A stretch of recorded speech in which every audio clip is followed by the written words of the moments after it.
পরামর্শভিত্তিক আজকে আমাদের দেশের জনগণের বাক স্বাধীনতা, রাজনৈতিক যে দলগুলো বাংলাদেশে রয়েছে দেশের কল্যাণ, ইসলাম মানবতার কল্যাণের জন্য, তাদের উপরে যে জুলুম, নির্যাতন, স্টিম লোরাদ যেটাকে বলা হয়, জুলুমে সেটা পরিচালনার মাধ্যমে আজকে সব স্তব্ধ করে দেওয়ার মতো পরিবেশ তৈরি করেছে।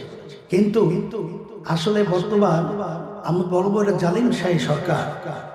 তার তো জানা নাই যে ইতিহাস পর্যালোচনা করলে দেখা যায় ফেরাউন বনি ইসরাইলকে ধ্বংস করার জন্য তার এমন কোনো শক্তি নাই যেটা বাস্তবায়ন করে নাই। কিন্তু সেই ফেরাউনকে কিন্তু একদিন নীল দরিয়ার ভিতরে ডুবে ধ্বংস হইতে হয়েছে। এইভাবে কারণের ইতিহাস, নমরুদের ইতিহাস, আপনার এই বাংলাদেশের ইতিহাসগুলোই দেখেন, তামাম দুনিয়ার ইতিহাস কখনোই জানেন